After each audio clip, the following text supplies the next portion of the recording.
cause for shame for the person who's going through it. You don't want to share it with other people because that's going to make you feel like a failure. Or I know I didn't want to share it with my parents because I didn't want to make them feel like they'd done something wrong. But the truth is, like I've mentioned before, this isn't something that just affects you. It's not your fault, and it's not something that you need to go through alone. If my book and the story within it of my experience with overcoming depression and anxiety can help one person know that they are not alone, and that their thoughts and their feelings and experiences are valid, and that they can and will get through this and don't have to do that alone, then this book and my words will have found their purpose. Thank you. Thank you so much, Jess, for such, I don't know if I can say it's a powerful expression. There's so much that you said that hit me in such a strong way. One of the big things I think about mental health is the way that it is so stigmatized and it's so taboo.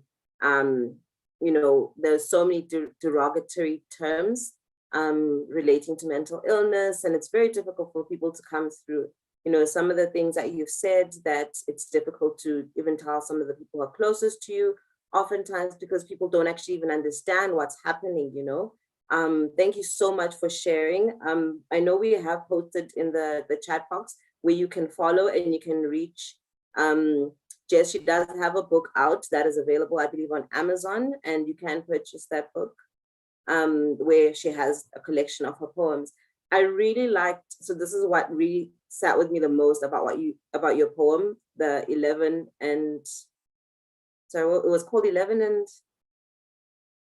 The other one was called Bridges. The second one, it was 11 and Lucky. Oh, sorry, second one was just called 11. Oh, okay, yes, 11. And as you were speaking about that, and how you spoke about how you were 11 and lucky, I kind of thought about, as you're reflecting on other people, I was kind of thinking about how, you are 14, and it's easy for people to then say, oh, okay, this doesn't apply to me, she's younger than me and whatnot, But a lot of people who do struggle with their mental health were 14 at some point, and they were 11 at some point. And maybe they found different ways of coping or managing their mental health.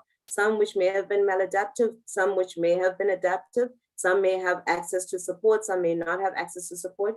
And I'm just really hoping that even this conversation today, we're able to look at that mental health doesn't discriminate, like you said.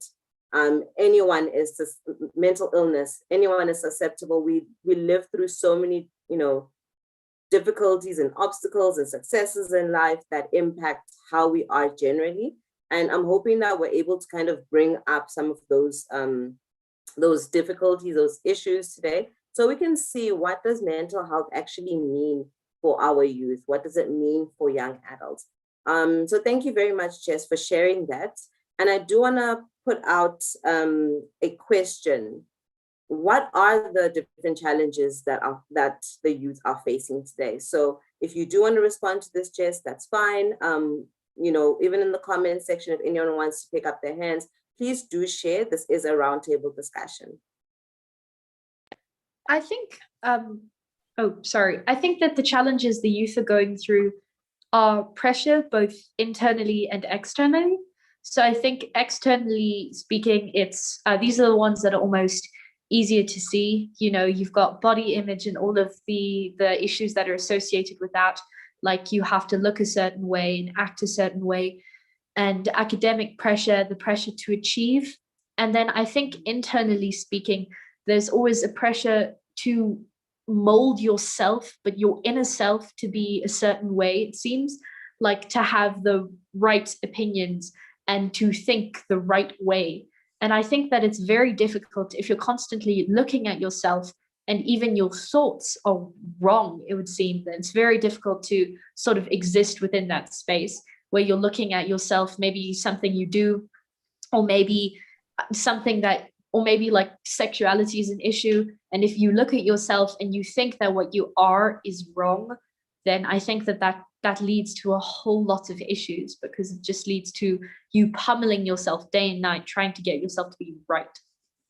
Okay, I love that conflict between what's happening internally and what's happening in the world around you. And we did kind of target this talk specifically also in terms of social media, because of the way that it has such a huge impact. We are accessed by so many more people, and we have access to so many more people, that being able to keep like that safe space is very blurred now. We do have a question from Boitumelo. Hi, Boitumelo. She has a question for Jess. Hi, Jess. Hi, so you can hear me? Yeah, I can hear you. Okay, hi, how are you, Jess? I'm well, thanks. And you? I'm well, thank you. So I posed a question in the comment section. So what I would like to say is that me and you, we have a common way of expressing ourselves, which is in a form of poetry and lyrics.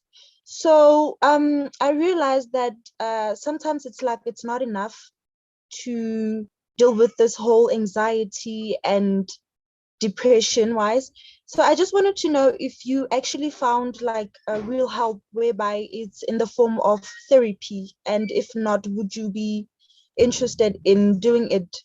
Because I've been thinking about it, but the thought of just going for therapy, it scares me. I don't know why, but it's quite tricky for me. So I just wanted to know if you actually went in for therapy, or you were able to talk to someone who was able to help you instead of a piece of paper, you know? Yeah, so that's what I wanted to, yeah. Thank you. I think that I definitely did go to a psychologist. She was absolutely wonderful. And I think I get the being scared about going to therapy thing. I think I was a little nervous in the beginning, because oftentimes, I don't know, personally, my perception, I was a little nervous that I would get to a room, I would sit down on a couch, and somebody would tell me everything that was wrong with my brain. But but it wasn't like that at all. And I can say it was absolutely so wonderful. And really just what my psychologist did, we together, so we discussed some of the feelings that I was having and some of the things that triggered them. And then we also talked about coping mechanisms. So mostly what we did in the sessions, like I said, we'd go over like, oh, I feel anxious or I feel sad when this happens. And then she'd give me a couple tools, like some breathing exercises and things. And then she also helped explain, like, this is disassociation versus hyperfixation. And these are some of the things and how you can recognize them and how you can deal with it from then on. And I really think it was amazing to get to talk to somebody and get real constructive advice on that. All right. Okay, so overall, would you say that your depression has perished, or it just sometimes comes back and you always use those techniques to deal with the depression? I think that so I have struggled with depression in the past, and I think I probably will struggle with it in the future. I think that the difference now is the fact now I know what it is and I know how to deal with it. So I might not always use the same tools. Like there may be some times where it's a lot harder to deal with it, because it's sort of like, I'm sorry, I'm looking for words here, because almost it feels like a wave at sometimes, things are difficult and then they get easier and then it just hits you again. But I think that one of the things I've got from therapy, from going to a psychologist, is now I know why it's happening. I know what happens, and then I know how I'm going to deal with it. So there are still times when I start to feel that way again, and it's absolutely terrifying. But before I panic entirely, I usually go for a run, and then I do my breathing, and I just try and remind myself that I know how this is happening and I know what I can do to try and cope with it. There's a quote by this guy called Dan Brown, and he said, "We all fear what we do not understand." And I think that with mental health, that's even more. It's like if you had a mysterious lump on your leg, that would be pretty scary, because there's always the thought that it could be cancerous or something like that. But if you, and it's like that with mental health, if you're having constant feelings, it's sort of terrifying to not know what's going on really. And so I think that once you go to a psychologist and you learn what's going on with your brain, then you know how to combat it, and you know how to better sort of live your life without completely panicking whenever you start to feel something. All right, thank you so much. That sums up everything. Thank you. Thanks so much, Jess and Boitumelo, for your questions. I also just want to, in response to that, just kind of share what Katu Chala has posted in the comments box. She says, often people assume that having mental illness means life won't progress, that we won't have happy moments or even be actively involved in society. And she's kind of saying to Jess that I appreciate the way that you've been able to capture this experience. And I think one of the beautiful things about being able to capture this experience also is, like you're saying, is that it can be really hard. And when you're able to see what it was like being hard and kind of being able to move away from that, even when it comes back, you have that reference point, you have a sense of understanding, and that gives you a bit more power over the struggle, because you kind of know that, you know, I've done something like this before. There's a way for me to try to overcome this again. So that's really powerful as well. Let me just check if there's any more questions. We did have an open question about the challenges. So if anybody does want to share, what are some of the challenges, other challenges that the youth are experiencing, please feel free to raise your hand.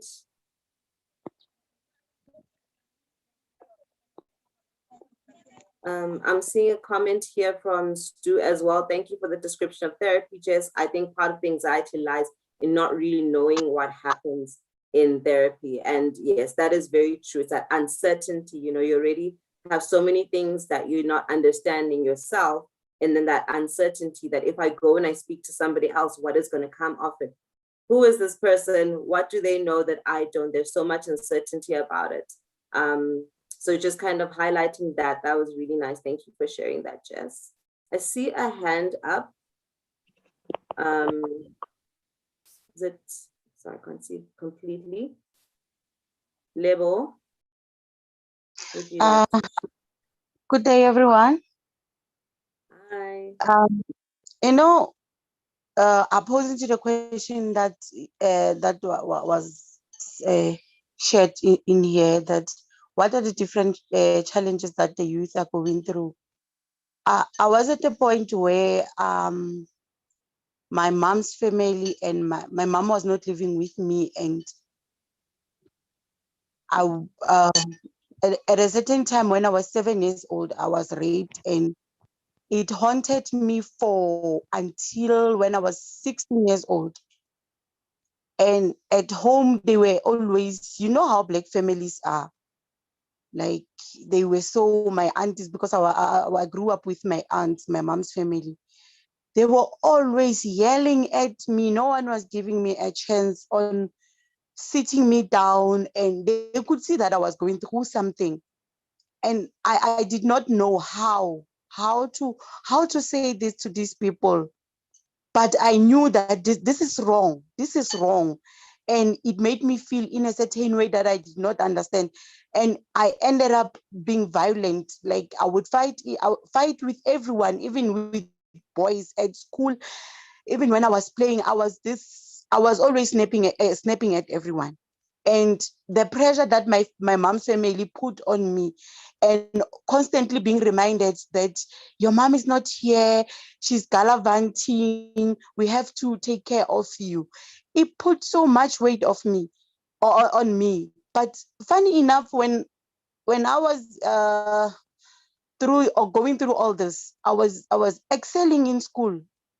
But when I started I wrote a letter to one of my aunts, telling her, this is how you guys are treating me, and you are not taking care of me. You are also doing what my mom is doing to me, which means in a nutshell, I can say I grew up being this this young girl who felt so neglected, who felt, imagine not even having someone who can say, okay, she's now having a period, let me start buying her sanitary pads. For me to get sanitary pads was a struggle.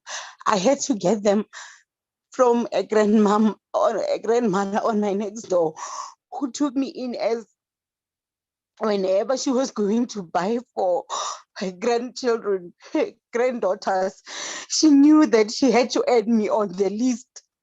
It was so painful for me.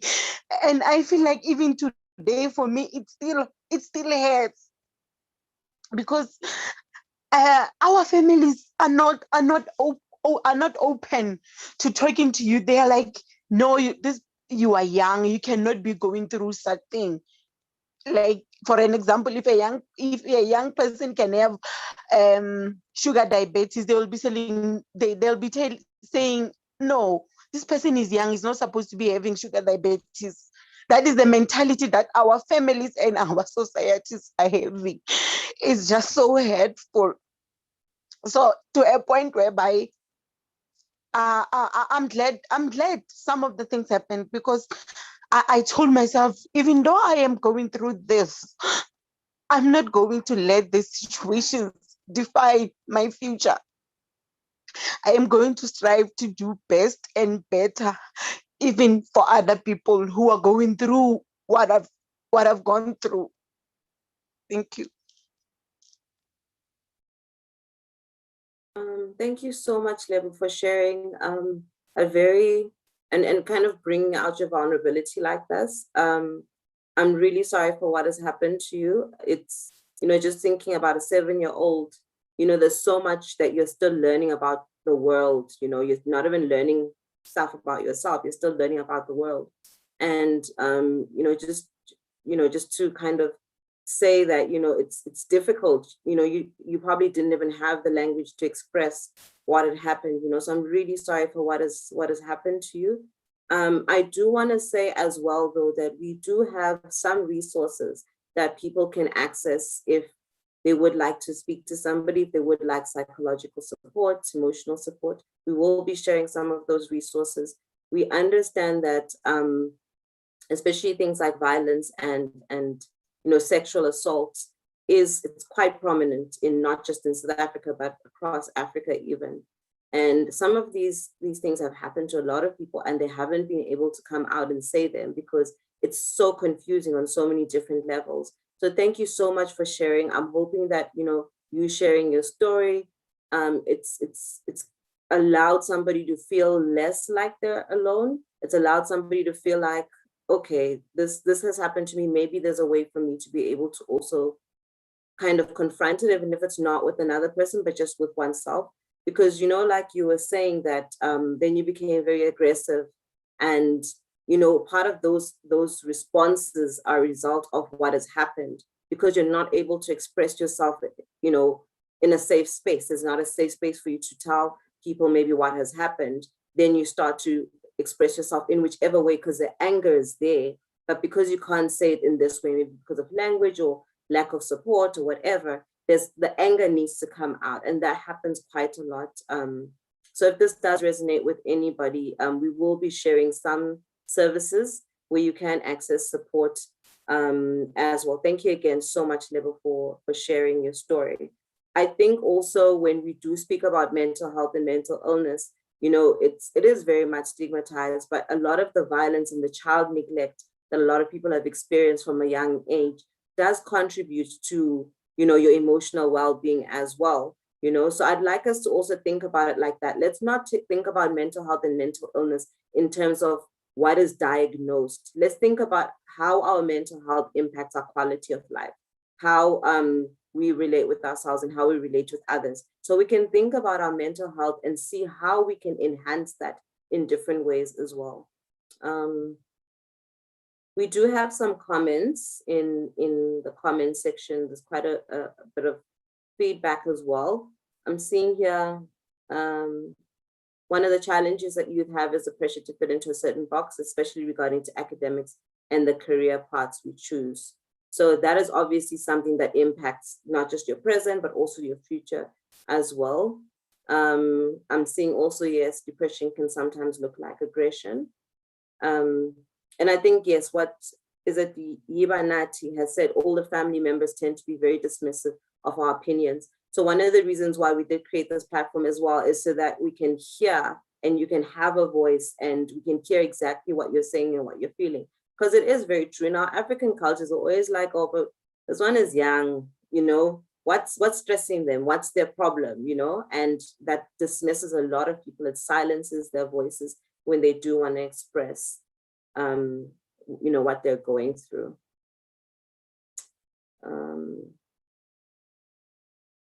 So maybe we can kind of, so I'm seeing there are quite a bit there are quite a few comments there. Maybe we can also just kind of speak to what are the mental health resources that are available, you know? Has anybody found a specific type of support system that is, you know, useful to them or helpful to them? So I know that we did kind of speak about therapy, and we know that therapy is not always accessible to everybody. So what kind of different resources are available if you have a mental health challenge or you'd like to speak to somebody, you need some sort of psychosocial support?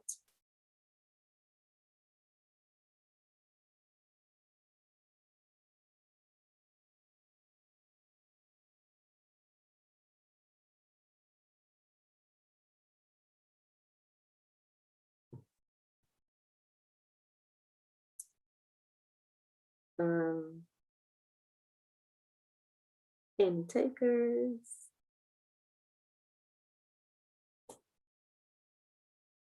Because I know that also one of the things that we do is we do share stuff on social media, which is why we also want to have this conversation. We do share stuff on social media, and I think we will be running a poll as well. We'd just like to get some of your insight as well about the difficulties that we have. You know, we don't see them at face value. We don't see, you know, the challenges. You can't see the challenges that I'm having, you know, from how I look right now. So we will be running a poll as well. We're hoping that you'll be able to share some of your insights about what it's like being in, you know, having your own lived experiences, and what do you put out there on social media? Why do we put certain things out on social media as well? Is it difficult to bring your real self? Do we feel that people will judge us? We do want your feedback on that. I'm just going to go through some of the comments. If there's any hands up and anyone would like to contribute to, please do feel free. I'm seeing a comment here, and I think this is a big one. One of the challenges facing youth during COVID-19 would be pessimism about the future. Their outlook or perception of the future has been negatively affected, resulting from worry, anxiety, and uncertainty over what would happen next or what life would be like moving forward. Better or worse, they experience feelings of hopelessness and helplessness due to having little control over their lives during this period. And I think that is a big one that we do need to be able to acknowledge, that COVID-19 has exacerbated already difficult situations, for example. And if you are feeling, you know, quite low, you're feeling anxious about the future, you know, we will have some services available that you can connect to, because it is a very difficult time. Even though COVID started 2020, you know, we didn't expect that it would still be under so much restrictions and whatnot up until now. So even that hope, like, when is it going to end, you know? Also, just to kind of check in with yourself from time to time. When are you feeling anxious? When did you make plans, and how are those plans going? And not, you know, being too harsh on yourself when you're not able to achieve the things that you expected to achieve in this time, because COVID has interfered quite significantly. Okay. May I add something in here? Please. I was thinking about what you said about COVID-19 and its impact upon mental health of the youth of today. And I know that I've seen within my grade, really, just thank you for bringing that up. It really is, it's such an issue. It's such a big thing. I mean, especially if you look at places like if you look at places like high schools, here you have a whole bunch of people who are preparing to enter into the world. And the thought of losing that preparation and the thought of losing all sort of certainty when it comes to the future and your place in it, it's absolutely terrifying.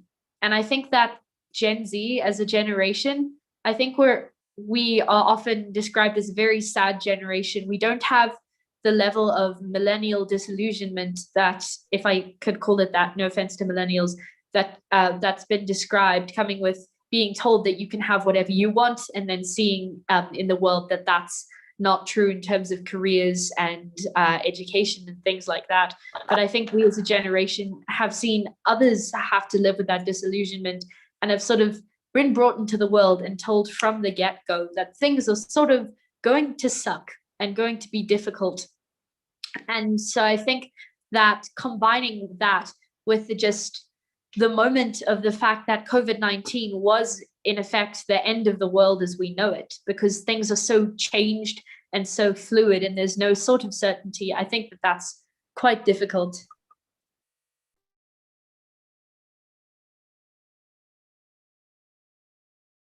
Thank you so much. Thank you so much for sharing that, Jess. I see we do have a hand up.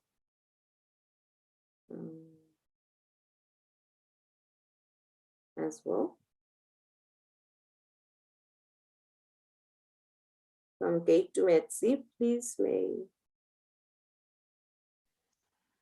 Good afternoon, everyone. Hi. Can you hear me? Yes, we can hear you. Okay, sorry, the network is gonna be a challenge somehow. I'm in the Bundies. I had shared a comment in the comment section. However, one of the panelists asked for me to share it verbally with everyone. So with me, my challenge with therapy is, okay, now I'm a qualified social worker, a probation officer specializing in substance abuse. I did go for therapy before I started working as a student. I was doing social work, and a lot of things happened through my practicals. Had clients pass on me and stuff like that. So I thought that maybe let me try out this therapy thing, because I talk to my parents, they don't understand what I'm talking about. Like, no, don't worry. It's the setting that you're in. You're gonna face people who gonna pass on you and whatnot. So fast forward, in the workplace, I was dealing, before specializing in substance abuse, I was dealing a lot with children who were abused sexually and stuff like that. So it affected me. So I went for therapy, and I don't think I was satisfied as to, because when I talked to my therapist, would go there, she'd say, sit down and look at the ceiling and think about a far, far away place and whatnot. And I thought that maybe is it because now I'm a professional, I'm expecting something from her, or she's also expecting something from me as a professional. Because I went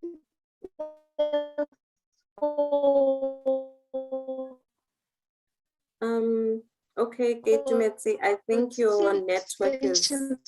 Before I told her that I will not come back again, because there are though places, because I know with one of my friends for her therapy, like painting and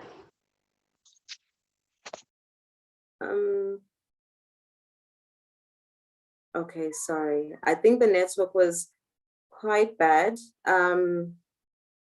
But I think you were kind of speaking to, so as you were speaking, this is what I was thinking about, that, you know, therapy is very useful, extremely useful. Also, we do need to be mindful that when we do go into therapy spaces, it helps where possible to find a fit with the therapist. You know, so I'm going to say this as a psychologist. I don't I don't want people to go into therapy and feel like when it doesn't work, they're always a problem. So I'm owning this as a psychologist, you know, that we're also people as well. Therapists are also people as well. So sometimes you'll find that maybe there isn't a fit between you and the person who is offering you the support, you know, and you should be able to kind of say that, you know what, I'm not really sure whether this is helping me, what's going on. And that should always be an open and honest conversation, because going into therapy, you shouldn't be feeling less. You know, you're going into a space that is supposed to be supporting you. The person is supposed to be helping you walk through a specific journey. So if you did find that it, you know, it wasn't really working, maybe you weren't a fit. We don't know what are the circumstances, you know, but I just want to say that sometimes there isn't a fit. And people do walk out of therapy sometimes feeling like they're the mess and they're the ones who things are not working for, and that's not the case. I think you should always be open enough to say that, you know, I don't feel like this is working for me. What can we do? You can make suggestions, because remember that as you're going into a therapy space, you're the person who's there. It has to work for you, you know. So I'm really sorry that we did lose Kate Dumetsi at the end. Maybe if there is something else that you want to share, you can put that in the chat box. I'm seeing some hands up. I see Wazi would like to say something. Yes, thank you so much, Amina. Thank you guys for this platform. For me, I just did want to say, I mean, obviously what you're sharing now, that's making sure you find the right therapist or psychologist for you. Definitely one of the most important things that I personally also had to learn, because you kind of go in there and you're like, in front of a psychologist and they know what they're doing and, you know, we're just going to click. And you just, there's a disconnect there, and you really don't relate with anything that they're saying. And moving from that one and going to find another one, definitely helpful. Being given actual tips that helped with, like, just having a coping mechanism. Sometimes even while you're there in therapy, you don't really want to deal with what's going on, but you do want a coping mechanism, and a healthy one at that, because oftentimes we gravitate towards unhealthy coping mechanisms to kind of process and deal with what we're going through. So eating, you know, a lot, overeating, drinking a lot of alcohol, watching a lot of porn, or just a lot of stuff can happen because we're trying to cope with all those things. So finding the perfect fit, definitely thumbs up with that. For me, though, the one thing I did want to talk about, issues that we face as young people, I think it's maybe imposter syndrome. You kind of grow up and you feel like, oh, you know, adults, it looks like they know what they're doing. And then you're there as an adult now and you're like, how is everyone else doing this? How are they adulting so well? Because wow, I'm not, I'm pretending. Like everything I post on Facebook, of course you're at work, you're posting a picture, you're at school, whatever you're doing, but you're looking at your friends and you're looking at everyone else around you, and they seem like they're faring better than you. They're getting married, they're doing their, you know, post-grad degree, they're getting promoted, they're climbing the corporate ladder, and it feels like you're not really there. And sometimes it can feel like, hey, I'm not doing well in this adulting thing. What is it about me that's really not, I don't know, fitting well? And so social media becomes that space, which is our outlet to try seem like we're also there, but it also becomes a place that kind of overemphasizes the place where we're lacking. So you can see everyone else getting married and you're not there, or you can see everyone else getting the next qualification and you're not there. And so there's this, I don't know, suffering that happens internally when you're on your own, no one is watching, you're in your room, you're going to bed, and in your headspace, you're just really feeling like you're an imposter in this adulting industry. So to say, you know, everyone seems to be doing it well. Amina's a psychologist now, and, you know, everything's just looking great. She's on this webinar, and it's just like, where am I? What am I doing? You know, type of a thing. So I think that is a real issue that we are going through, where we can't appreciate our own journey in life. And just there's so many differences between us and our paths. And sometimes we are not even aware of the challenges that the next person is facing, although they are succeeding, but what they're going through while trying to get, you know, their goals met and stuff like that. So I think that's a real problem, especially for me now, just almost 30 and watching so many of my peers were just struggling and feeling like, right now I'm not able to do this, and that makes me feel like I'm inadequate as an adult. I'm not able to take care of myself maybe right now because the salary you're earning isn't even enough. So your parents are still subsidizing for your standard of living. And these are some of the things we're not even talking about, and that obviously exacerbates the issues of mental health, where someone is feeling depressed or feeling extreme sadness and just feeling lonely, and pulling away from people who seem like they're succeeding. These could be people in their community or friends, but they're pulling away from them because they feel intimidated in those spaces, and suddenly are in this really unhealthy mental space. So yeah, that's one thing that I've personally experienced and have just seen with adulting, that we're all winging it seems.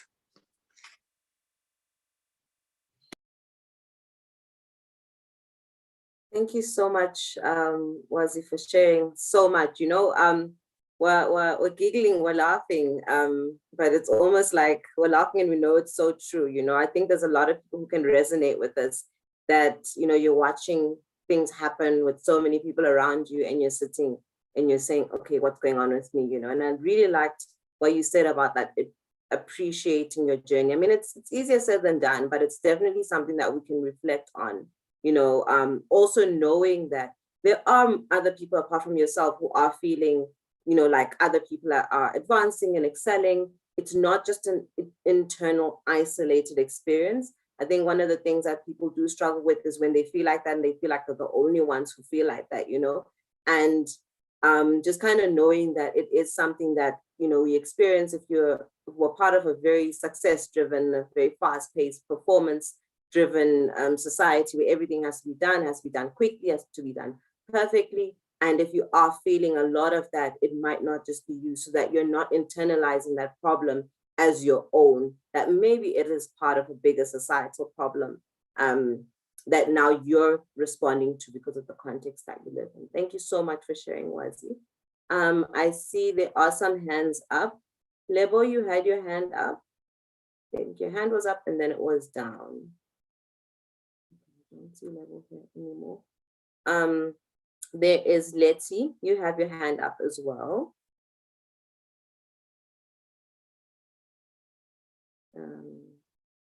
Unmute.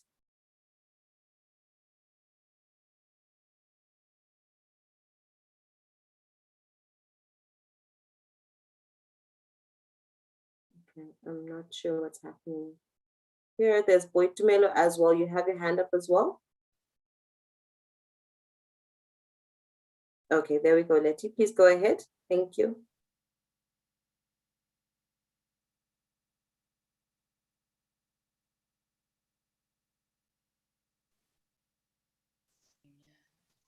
Hi guys. Oh, there we go. Can Lettie please, or is it Cindy Lettie or Lettie Cindi? Could you please go first, and then Boitumelo can go afterwards? Thank you. Right. Hi guys, it's Lettie. Can you hear me? Yes, we can hear you, Lettie. All right. So I don't know if I'm getting the guy's name wrong. Is it Wazi or Lwazi? It's Wazi. It's Wazi. Wazi. All right. Wazi just touched on a point about how we have societal pressure, basically, like societal peer pressure, where we would look at someone else's success and it adds to our own issues that we might be struggling with. But more so than anything, I feel that we also have like family peer pressure, where you might be in a position where you might be the first to do something, or you might be put on a pedestal where you can't, or you don't have room to fail. You constantly have to be the one that performs the best. And at any given point where you find yourself failing or not succeeding, you end up drowning. And most of the time, our family members struggle to see that point, or struggle to see that you actually struggling or you actually drowning at that point, because you're so used to excelling, being on top of your game, or being one that's always like the actual mentor or inspiration for the next group of people that follow you.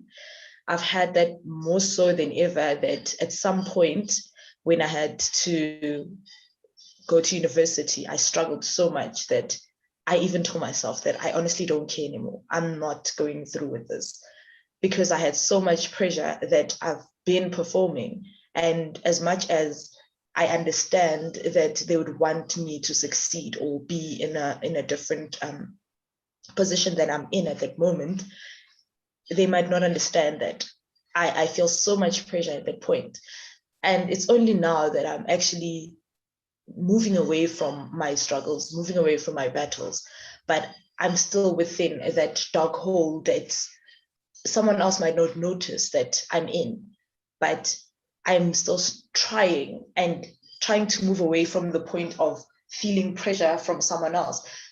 The little that I get or the little that I succeed in, I've told myself that I will celebrate it, because I feel that I've missed celebrating my own achievements, tapping myself on the back, even if it's small, that I wait for someone else's acknowledgement to say, well done, you've done good. So I feel that now the next group of people, the next generation, I feel that I would be forcing them to speak out, speak out and share their own battles instead of holding on to past experiences or holding on to past pains, because we drag that so much into relationships, whether it's work, whether it's friendship, whether it's just the relationships that you have a partner or someone that you're trying to build life with, that your past experiences and past events hinder you from succeeding or moving forward. So I feel that this platform is actually something that we need more on a monthly basis or even a weekly basis. Than anything, guys, we need to offload on. Yeah, that's my 2 cents worth. Thank you. Thank you so much for sharing that.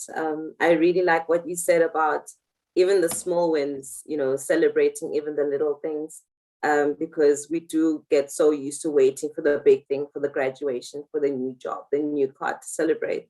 And there's so many steps that we've taken to get to those spaces that we leave along the way. And sometimes celebrating those small wins helps also for you to be able to look at yourself and say, okay, I'm doing something.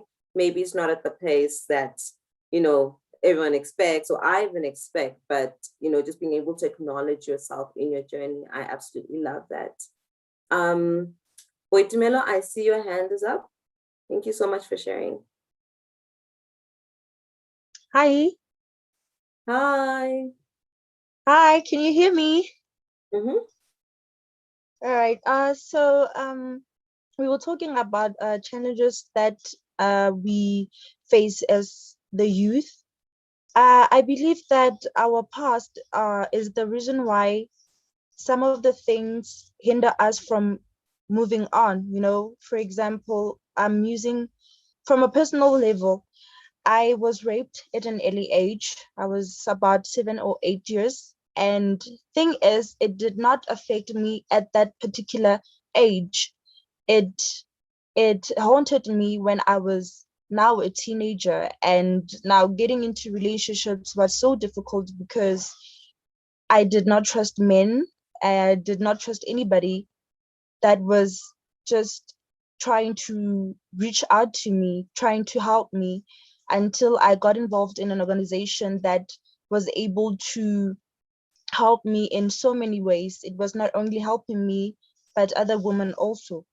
So I believe that our past hinders us from moving on. And if we are not dealing with it, it prevents us from doing the things that we are supposed to do in life in the future.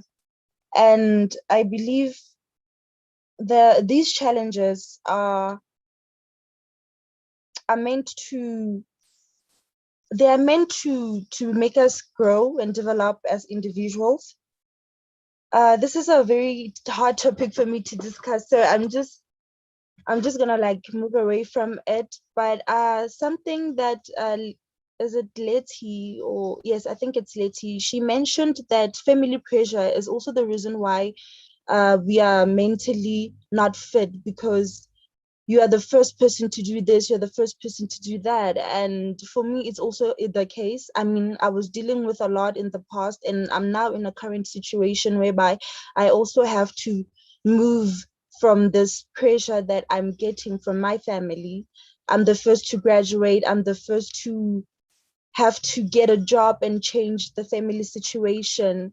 And it's a lot actually, because now unemployment is just very high, and being unemployed makes it even worse. So I'm always trying to find these things to keep me out of that place, you know, because I try so hard not to fall back into that dark hole whereby I hated everyone. I hated even myself.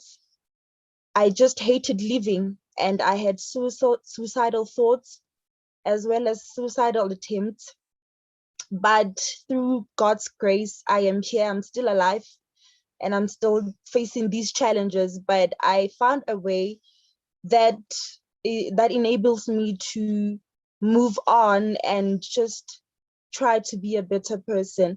I think one of the most important thing that we forget as the youth is that uh, apart from the society and apart from materialistic things and what's presented out there in the world, there's that thing that we need to enlighten out. There's that thing that we need to focus on more than other aspects of this world that we live in, and it's our spirituality. We need to deal with our souls, our inner selves, and just tap into our subconsciousness in order for us to be able to maintain and deal with problems that we face on a daily basis. I believe if the mind is healthy and if the soul is also fed, we are able to deal with these kind of situations that we go through. And there's this method that I use, which is quite risky sometimes, because I struggle to just come back into this physical form. I mentioned in the comment section that I use OBE, the out of body experience. This is whereby you allow your spiritual form to float, like you allow your body, your soul to travel and just enter into a spiritual realm, and your physical form is just lying there in order to observe your physical form, in order to just enter into a new dimension whereby you'll be able to see, you'll be able to just get a different perspective of the real world, you know. So entering in this dimension, it just allowed me to see that, you know what you are always crying about, what you are always worried about, it's pretty much nothing. At the end of the day, what we find in this world, when we die, we are going to just leave it there, you know. We find problems here, we will leave problems here.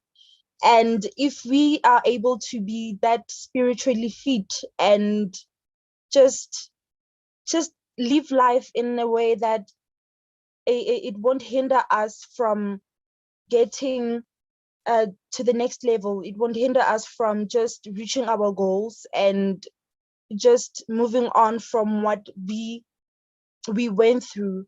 It will enable us to do better. It will enable us to just stop worrying about what we are going through.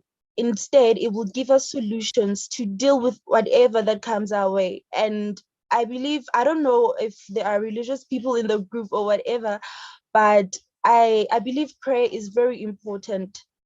Prayer is very important so that we can be able to withstand any obstacle that comes in our way.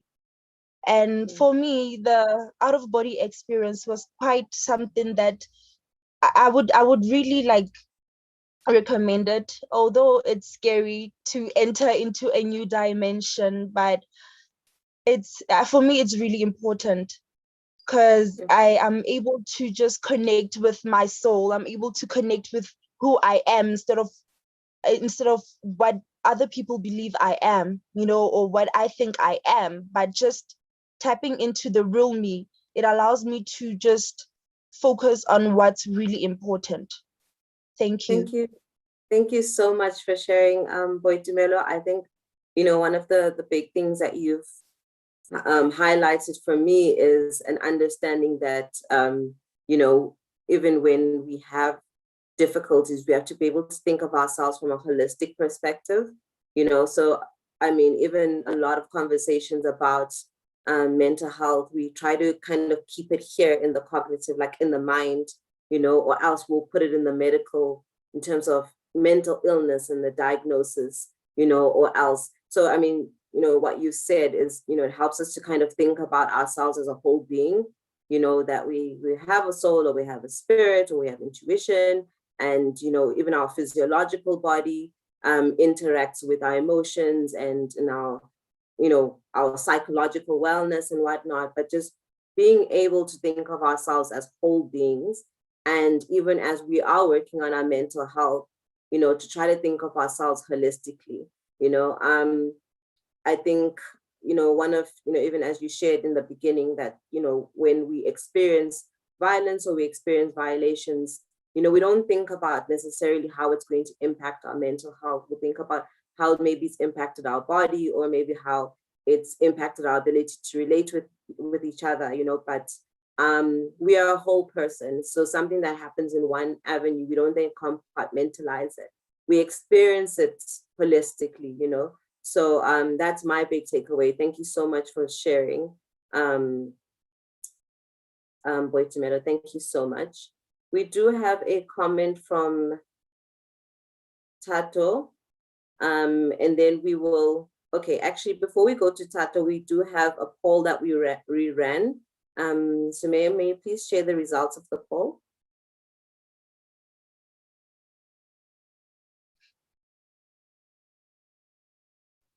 So we ran the poll. Can everyone see the results? Amina, can you see it? Yes. Okay. So looking at it, the first question was, are you as happy as your social media posts?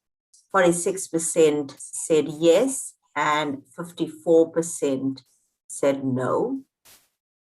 The second question was, what percentage of your true self do you present on social media?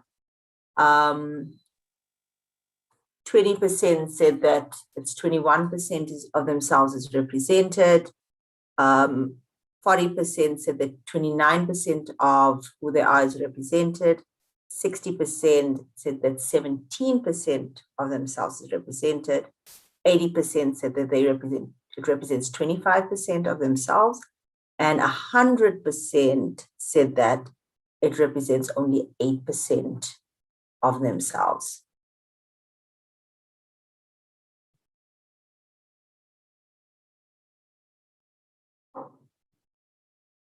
So I found that, I just wanted to add that I found that very interesting, you know, just thinking about, you know, the days when social media wasn't so big, and we would get, you know, magazines, and we look through these magazines and see these images, and one would just think, you know, how does this person have this amazing skin? You know, there's no acne, just everything is so defined and so well done. And then years later, we found out that it's airbrushed, and that kind of put you off the sense of, you know, striving for something that isn't real. So you're saying, okay, that's not real. It's just kind of like edited. And I think that pressure has really, it's changed over the years with social media coming in, where what was in the magazine and the airbrushing, that was left for celebrities. But now it's that everyone is at this space where it's like, I've got to look a certain way. I've got to, you know, have the skin and this body. It's kind of like we now are the celebrities that are in the magazines, on our social media feeds, and the normal, or, you know, just kind of being yourself, that isn't good enough. You need a filter, you need to be, you know, face tuned, or whatever these apps are, just to edit the way that you look. And representing your true self, in a sense, with social media brings us around a sense of it's not good enough. And I think that that is a lot of pressure when we're looking at ourselves in the mirror and it's not kind of what social media requires from us. Or when we put out our posts and people see us in the street and it doesn't fit. I think that it really impacts on the sense of self and what society is looking for and what society is saying good enough, which is quite interesting. Thank you. Thanks so much, Sumaya, for sharing that. I think linking that is big, because even some of the, like the body image difficulties that we have, you know, the way people respond to you or they see you is through your body, you know. And I like what you said, that, you know, in the magazines, you saw everybody look perfect. And then you realize later that, no, man, these people have been airbrushed, you know. And, you know, in that gap, there was so much that was going on about how do I look like that? How do I get myself to look like that? Or how do I get myself to sound like that? Or how do I get myself to, you know, and there's this pressure, this internal pressure to meet a certain expectation. And then afterwards you realize that it wasn't even real, you know? And I know that even on social media now, there's so many filters as well. And I'm hoping that even what you've said now can help us to think about, you know, when we use filters or when we don't use filters, who do we see and how do we see them, and how do we appreciate that what they look like or where they are or what they're doing. Because I mean, the truth of the matter is, on social media, we put our best foot forward. You don't go and put our crusty selves, even our I woke up like this posts, you know, you make sure that at least like if there's some truth or something, you like remove it. We don't bring real, because people don't necessarily always want to see it. So I'm hoping, based on what Sumaya said and the results for the poll, we can think about when and how we are presenting ourselves and why not. And I'm not necessarily saying that we should go out there and put our left foot forward, but just something for us to think about. Because I think social media, it can also be a bit of a toxic space. Sometimes when we bring ourselves forward and we think, okay, I'm so empowered and I'm okay bringing this out to the world, people can be very negative, and that also is quite difficult for, you know, to kind of sit with after that, okay, I'm learning how to appreciate myself, learning how to love myself, and I'm putting that version of myself out. And what does it mean when then people say that that doesn't look right, or it's offside, or, you know, people can be really, really aggressive, really nasty on social media. There is a question in the Q&A, and then we will come to Tato's hand, which is up. The question says, how does one begin to bridge the gap between family members and their youth? The long and short-term difficulties of isolation, identity, confusion, anger, and loneliness, etc., can be, and at times are, extremely daunting and even traumatizing for adolescents trying to navigate their world. So that question, that is a big question. And I also, you know, I do want us to also think that it's not necessarily just adolescents, also based on what a lot of the people have shared is, you know, even adults are trying to navigate their way through the world. So I don't know, is there anybody who wants to respond to that question specifically? Okay, I see Wazi's hand is up. I'd like to respond to that. Thank you. I would love to respond to that because I am very passionate about young people. I happen to be in a space where I work quite a lot with young people in church. So that's the context.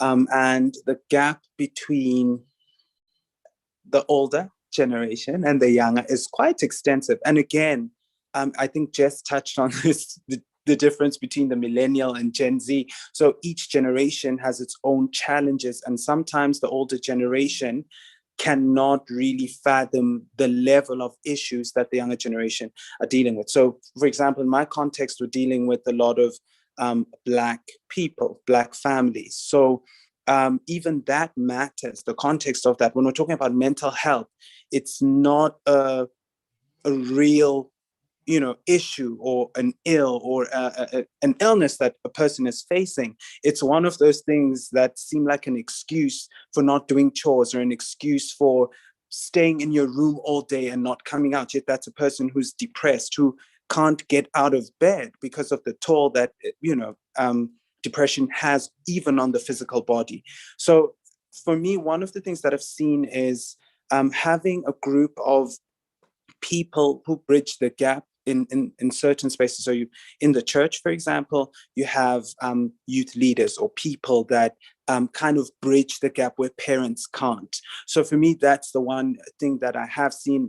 I've got nephews and nieces, and I'm very passionate even in that space. So I've been able to be that uncle who is taking my nephews and nieces out for lunch and just having conversations. And you sort of become the safer space that you couldn't have at the time. You become that space for your nephews and nieces, and navigating that space where I can then talk to their parents about what they are going through, because I have the language. I understand what it was like. I know how I felt. And sometimes it's scary to discover that some of the people that you know, I mean, right here, so many brave people are sharing their sexual assault stories. And that's not an easy experience. And it's just like, I think the first person who shared said that the aunts weren't listening, the aunts weren't present for them in that moment. And it's like we, for us who are kind of aware, we're not psychologists, we're not experts, but for those of us who are kind of aware, we are the means by which we can bridge that gap. It's unfortunate if you are the one who feels like, how do I bridge the gap with the adults in my family? And I would also just suggest that maybe trying to find not your direct parent, but an elder that you know you relate with and who kind of is aware of some of these dynamics, and picking their brains and then just having a conversation and having them talk to the other adults on your behalf. I don't know if that could help, but definitely seeking therapy also, I would suggest that, because there you have another person who's, talking to you about the issues that you're facing. And I think that's also very important. Sometimes we're looking for an adult we can have that conversation with. And if it can't be a family member or, a person in our direct community, then there are people who are definitely able and qualified to have that conversation with you and help you navigate that space, because each family has its own dynamics. So we can't just give a generic answer without really also understanding what are the family dynamics. Some families, I know my family, were just having this conversation during Christmas, and we were just so many people talking about therapy. Even our elders were like, yeah, I went in for therapy. And it was very surprising that, we're looking at 60-plus-year-olds who have been into therapy. And that also changed the conversation, because they were the ones who instigated that conversation. And they were saying, how many of you guys have actually gone in for therapy? And it's like, wait, what?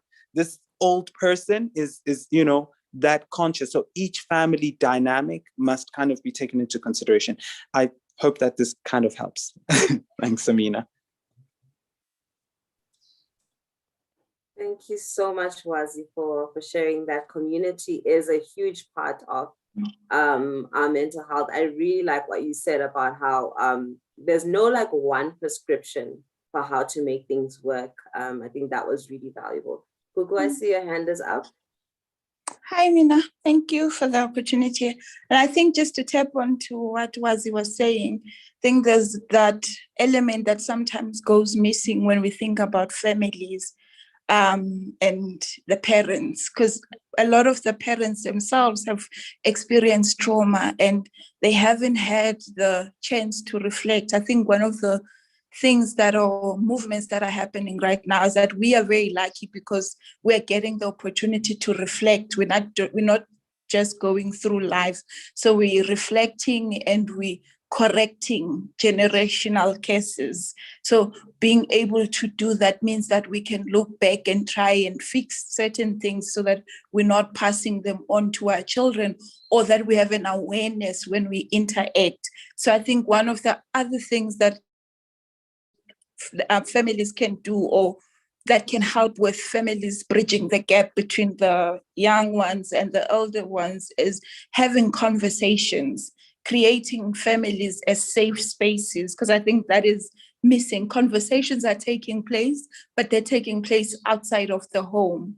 So they're taking place in spaces like this, in different other formats that exclude. So you're either having a conversation with the children or you're having the conversation with the parents, but it's never together.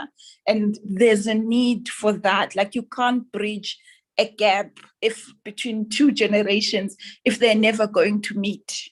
So there has to be a meet at some point that is created that will help each generation understand the other generation's issues, so that then they can start meeting somewhere, like they can start conversing from a certain point and creating the bridge, because they have to meet in order to create the bridge. And so far, I think we've had conversations in different spaces, but we're not having conversations together. And maybe it says something about families not being safe.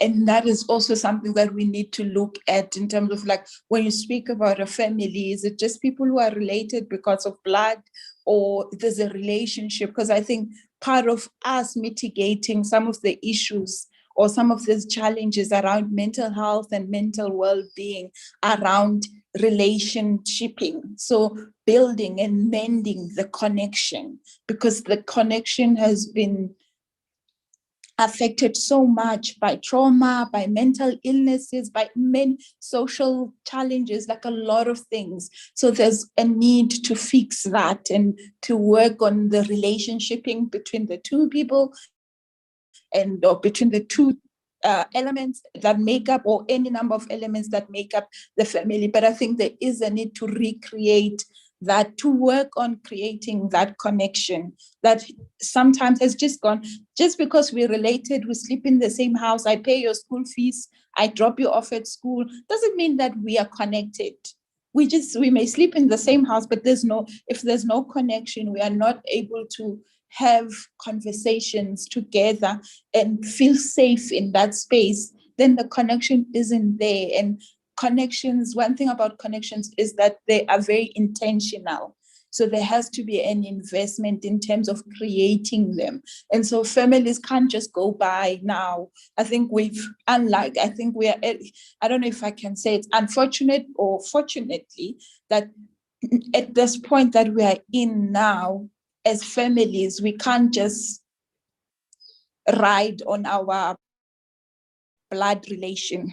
We have to actually work on building relationships between each other. And that is important in making sure that each and every person in that family feels safe, and that there's a gap, there's a connection between all members who make up that family. That was just my 2 cents worth. Thank you so much, Gugu. That's such a valuable 2 cents. As you're speaking, I was just thinking also about how there's this idea that, your mental illness is your own, so you're alone, and like that feeling of being isolated. And I love what you said about that interconnectedness in the family system or the community, whatever it is that you look at as family, and, we would do better as a collective if we allowed each other to be that vulnerable, if we allowed my mental illness to also be part of your problem, so I really love what you've shared, Gugu. Thank you so much. Okay, so we're going to take a last hand. I see, Tata, your hand is up. Please, may you share, ask a question, comment.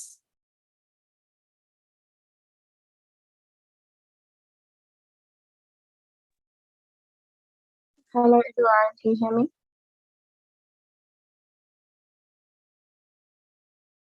Hello.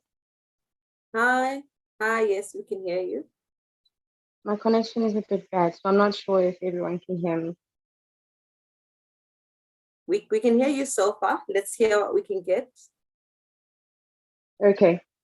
So I actually wanted to share earlier on when we were talking about the different services that are available to help navigate, to help people who are struggling with mental health, rather. So therapy was pointed out as one of them, and I myself had to go into therapy last year when I was doing my final year at this.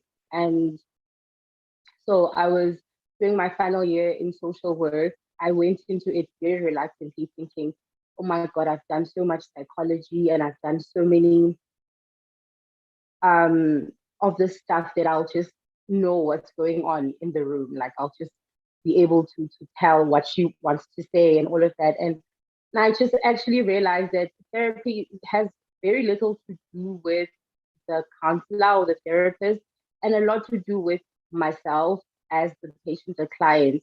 I need to do all the work, and this person is just a soundboard to help me break down these walls that I have up, or to help me navigate through the situation I'm dealing with. It's not actually the person who's supposed to give me all the answers, but rather like a soundboard to help me navigate through all of the overwhelming feelings that I'm fixated on at that current point.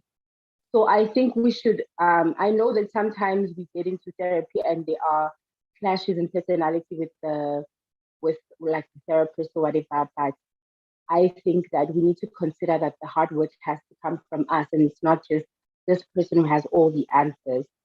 I also wanted to share that Wazi pointed out that Generation Z and us we're different in terms of how we deal with our mental health and all of that. But I also think that such similarities between Generation Z and millennials, because I think that most of our struggles as millennials comes with problems that we didn't deal with as young people. We were forced to really suppress a lot of our feelings growing up. We were forced to be strong and to understand situations in our homes and to just figure it out and just to take things as they are, because in African culture, that's just how it is. Parents are the head, and as a child, you just take the abuse, and you don't even know at the time that you are experiencing abuse. And this is what I had to unlearn and navigate through in therapy, to say, okay, actually, my inner child is hurt. My inner child is harmed, and that is why I'm being so triggered by small things later on in my university. And I think that actually we should encourage the young generation to have a voice, to speak up about every little feeling. Oh my God, my AirPods just turned off. Can you still hear me? Yes, we can. Hello, can you still hear me? Yes, we can. My AirPods just turned off. So what I was saying was that we need to also encourage the young people to speak up and to have a voice and to know that they are acknowledged and they are understood, because I think struggling with your inner child is one of the biggest battles, because you need to go back to that hurt child and try to navigate through the feelings they were feeling then. And now you are old. Now you are old and you need to fix the problems, because now you can't move on in your life because your inner child is hurt. And it's really just having an impact on your current life. I think that's it. That's all I wanted to share. This was early on in the conversation also.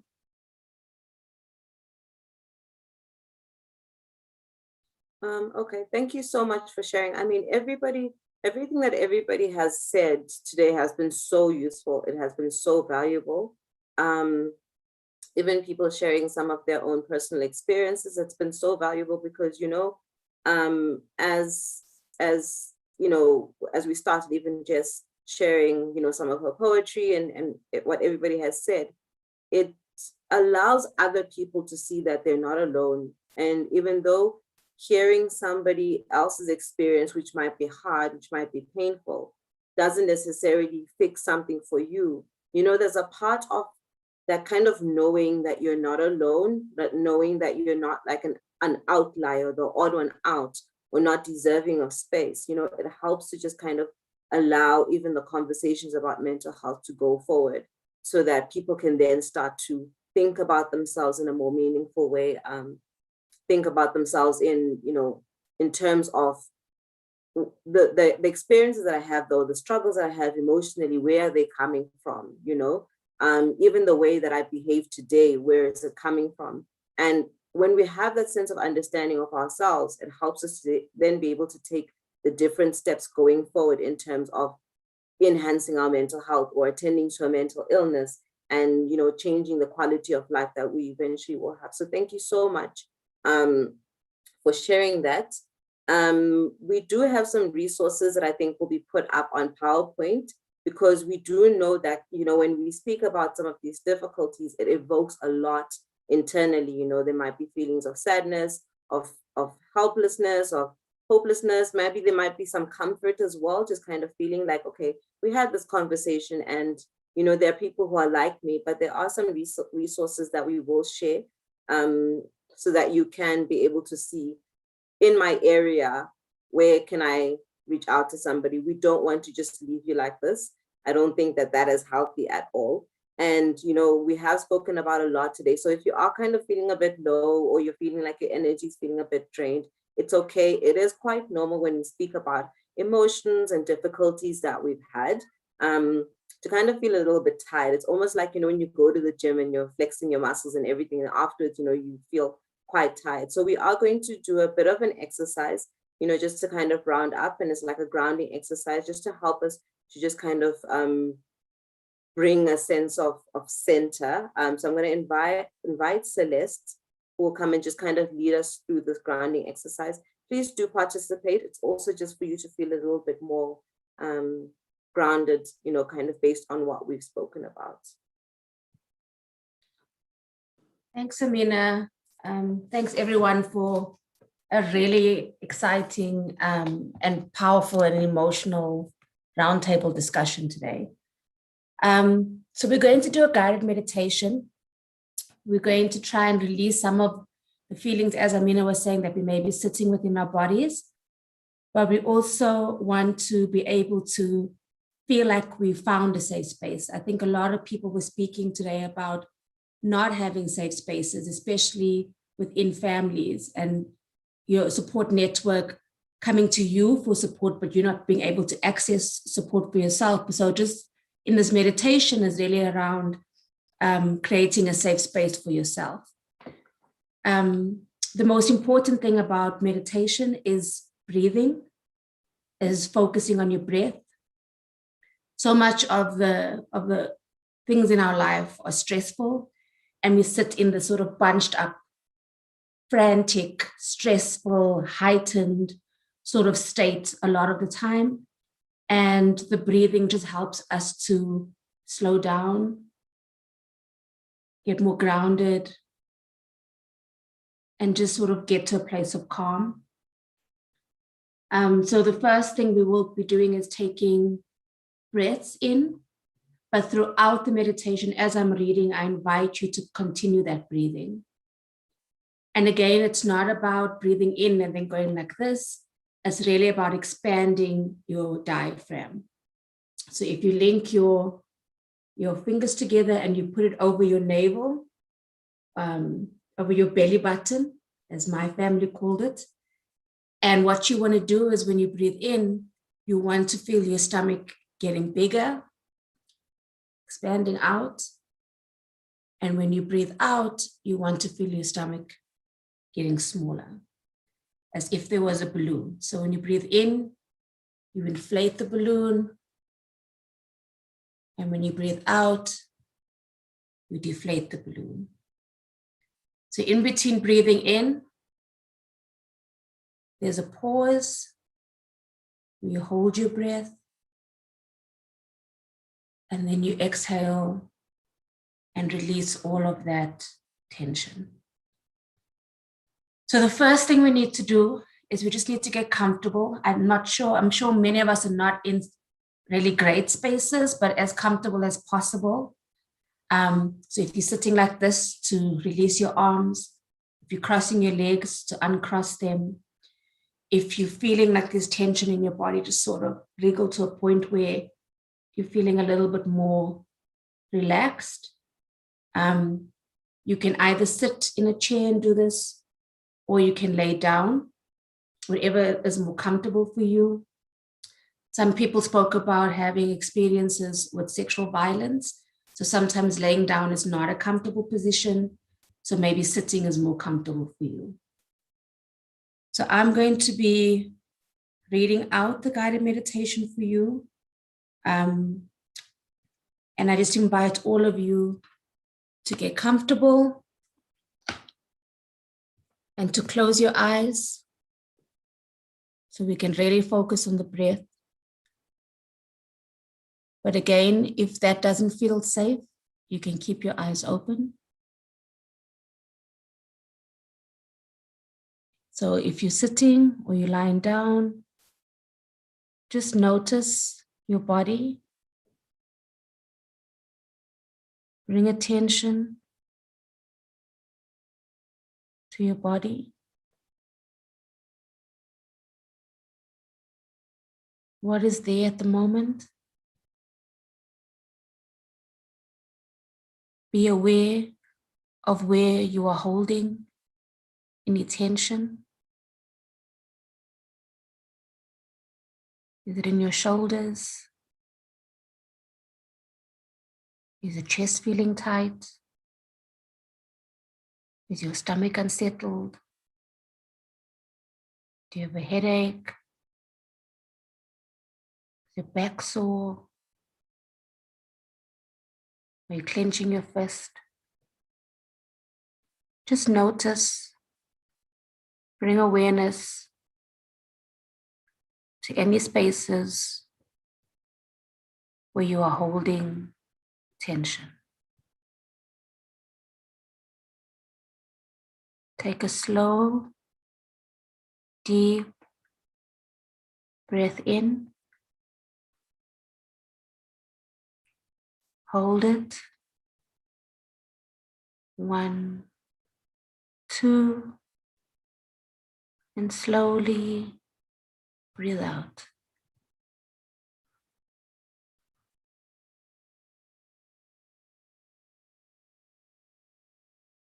Take a slow, deep breath in. Hold. 1, 2, and breathe out.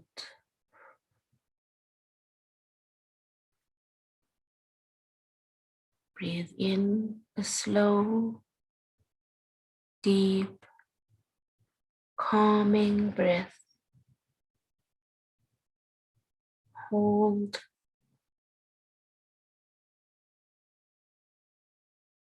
And exhale.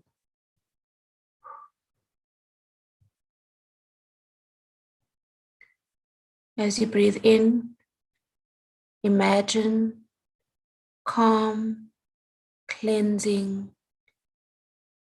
breath filling your body.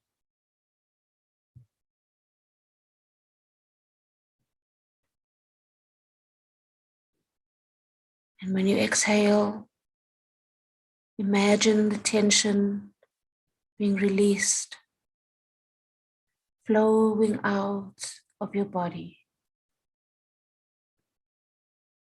Breathe in, calm, cleansing breath. Hold. And exhale tension. Feel the tension flowing out of your body.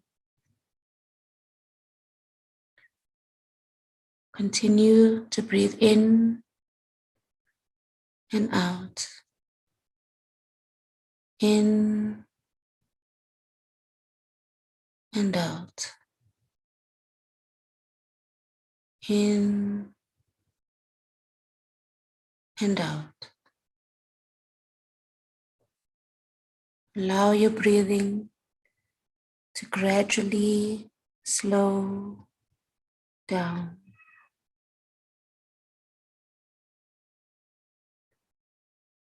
Picture in your mind a safe place,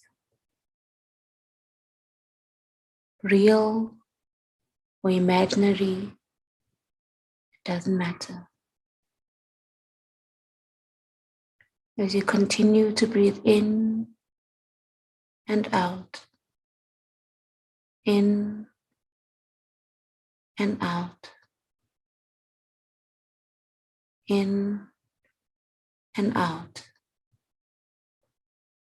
Imagine your safe place. What does your mind choose as a safe and welcoming place?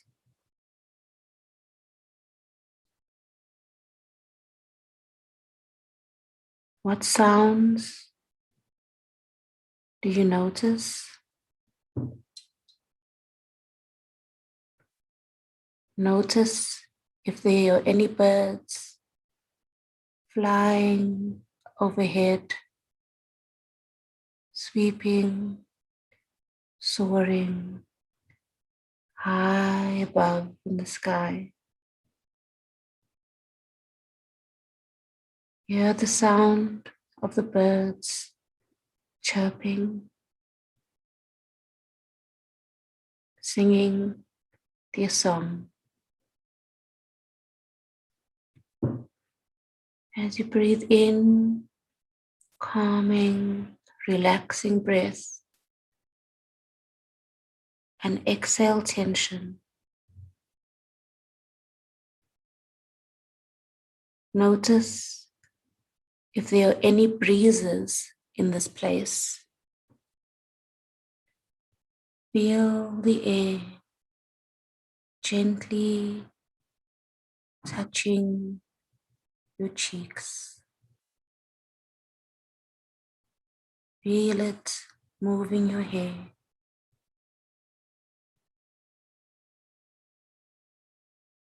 Notice the ground beneath your feet. Is it dirt or grass or sand? What does it feel like?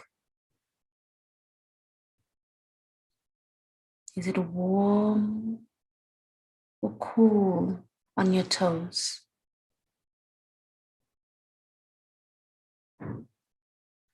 Allow yourself to lay down in the safe place that you've created in your mind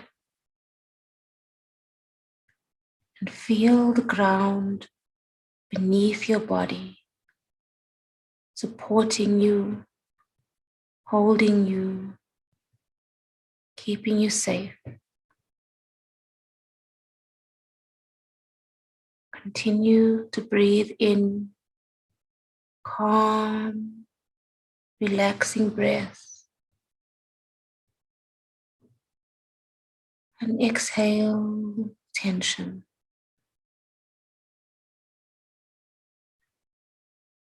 Notice the ground below you, warming your body.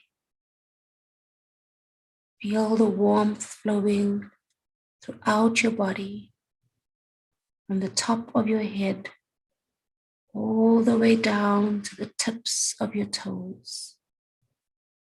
This warm, bright yellow light moving throughout your body, allowing you to relax more and more and more. As the warmth moves through your body, you feel safe. You feel supported. Feel the weight of your body resting on the ground. Allow gravity to pull you down, down, down. Imagine all of your tension flowing out of your body into the ground. As you breathe in, You feel calmer, you feel relaxed. As you breathe out, all tension, all anxiety, all fear, all sadness, all pain, whatever you're sitting with, is released into the ground where it can be held, where it can be contained. Look above you into the sky and notice the color of the sky. Is the sun shining? Is the sky clear? Or are there clouds drifting softly, slowly across the sky? Notice if there are any trees around you. What kind of leaves do they have? What color are the leaves?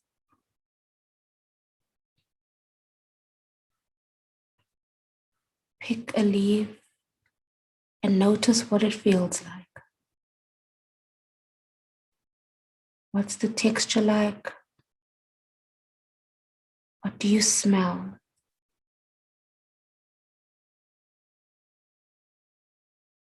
As you lay there with your leaf, in the distance, you notice a large, comfortable tree stump. It's sitting in your safe place. Go and sit on this tree stump. When you're there, feel the sun above your head, warming you from the top of your head to the tips of your toes, and further relaxing you. Breathe in.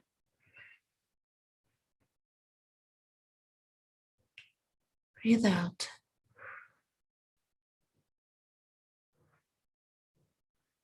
Breathe in.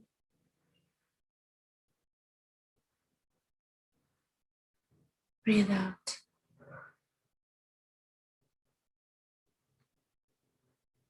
Breathe in. Breathe out.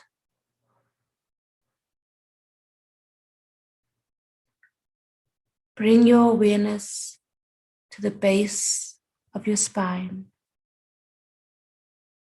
Imagine that the tree roots where you are sitting reach all the way down, down, down into the earth.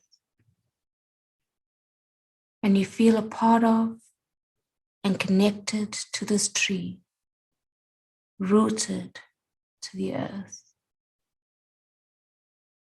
Breathe in. And as you exhale, imagine that this releases any other held tension down the roots of the tree, down, down into the depths of the earth. And that it allows you to release anything you want. It allows you to let go of any thoughts, any anxiety, anything else you want to let go of. As you breathe in deeply, breathe in the warmth and vibrancy of the sun overhead. Allow it to fill you with the sense of calm and peace. From the top of your head to the tips of your toes. Notice as you become part of your safe place that you feel more rested, more relaxed, more at peace. Continue to breathe in and out, in and out, in and out. In a minute, we will start speaking again, but you are welcome to stay in your safe place for as long as you like while we wrap up.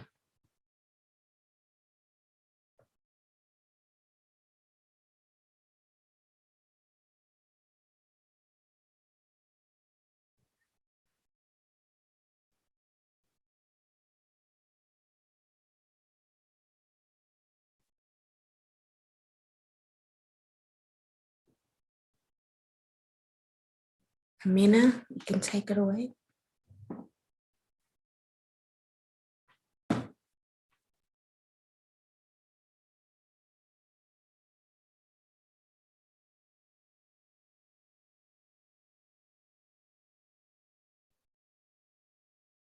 Thank you so much, Celeste. That was so relaxing. I definitely needed that. Thank you so much for facilitating that. I hope everybody did find it useful. Also, just to note that this is something that you can also do in your own time and space, just a good way of sometimes disconnecting from the busyness of your day or your life, just taking maybe 10 minutes and just kind of sitting in quiet is a really good way, to just kind of find a sense of grounding as well. We typically don't do that. We leave it until we're sleeping and we think that we're going to rest, but that's not always the case. So this is an exercise that we can all use in our own personal space. So we have reached the end of our discussion today. We are going to put up some resources that you can contact if you would like to access mental health supports. And just as we are putting that through, I would like to say thank you. This initiative was facilitated by the Mental Wellness Institute, the Center for the Study of Violence and Reconciliation, as well as the Danish Institute Against Torture. Special thanks to the CSVR team and Mitesh from Praxis for helping this platform come through.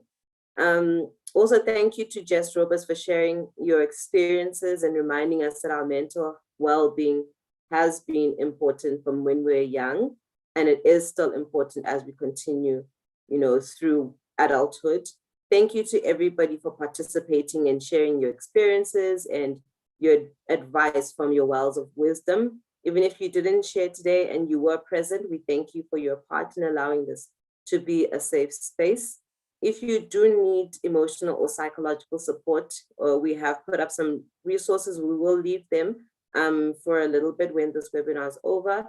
And if you do need to contact somebody, CSVR does have an emergency line. You can contact us on 071-2411-831 by calling, sending a text message with your name and number, or by sending a call back, and a mental health practitioner will contact you for an online appointment. Thank you so much to everybody for participating today.